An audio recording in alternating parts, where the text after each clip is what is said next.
નમસ્કાર ખેડૂત મિત્રો, હું મલય બારોટ શક્તિમાન સીડ્સમાં આપ સૌ ખેડૂત મિત્રોનું હાર્દિક સ્વાગત કરું છું। તો આજે વાત કરીએ કે કપાસનો છોડ છે એ આપણે જ્યાંથી વાવીએ છીએ, સોંપીએ છીએ ત્યાંથી લઈ અને ઠેઠ આપણે વીણ લઈ લઈએ ત્યાં સુધીમાં ટોટલ 17 જેટલા પોષક તત્વો તેમને જરૂરી હોય છે।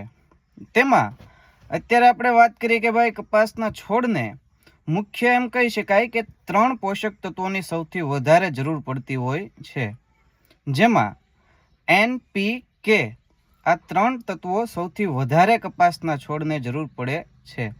N એટલે નાઇટ્રોજન, P એટલે ફોસ્ફરસ અને K એટલે પોટાશ। આ 3 તત્વો જે છે એ કપાસના છોડમાં સૌથી વધારે તેમના જીવનકાળ દરમિયાન જરૂર પડતા તત્વો છે। તો વાત કરીએ ખેડૂત મિત્રો, આ ત્રણેય તત્વો કપાસના છોડમાં શું શું મહત્વ ધરાવે છે।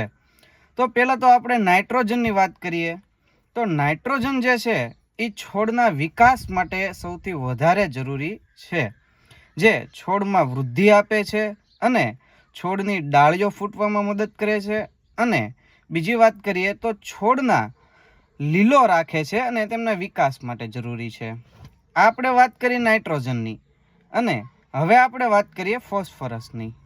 તો ફોસ્ફરસ જે છે NPKમાં ફોસ્ફરસ મૂળના વિકાસ માટે સૌથી મહત્વનું કોઈ પોષક તત્વ હોય તો ખેડૂત મિત્રો એ ફોસ્ફરસ છે, અને ફૂલ તમારે વહેલા બેસવા માટે ફોસ્ફરસ સૌથી મહત્વની ભૂમિકા ભજવે છે, જે ફોસ્ફરસના કારણે આપણે જે છોડમાં મૂળના જે રોગો થાય છે તો ફોસ્ફરસની ઉણપને કારણે થતા હોય છે। ત્રીજી વાત કરીએ તો પોટાશ। પોટાશ જે છે એ આપણે છોડમાં પાણીનું સંતુલન જાળવી રાખે છે અને આપણા છોડમાં આવતા રોગચાળામાં પ્રતિકારકતા આપે છે। તો આ 3 જે તત્વો છે એ કપાસના છોડમાં સૌથી મહત્વના તત્વો અને તેમના જીવનકાળ દરમિયાન સૌથી વધારે અગત્યના તત્વો છે। તો ખેડૂત મિત્રો, આજના માટે એટલું જ। મળી આવે નેક્સ્ટ વિડીયોમાં, ત્યાં સુધી રજા આપો। જો અમારો વિડીયો પસંદ આવ્યો હોય તો લાઇક, શેર અને સબસ્ક્રાઇબ કરવાનું ભૂલશો નહીં।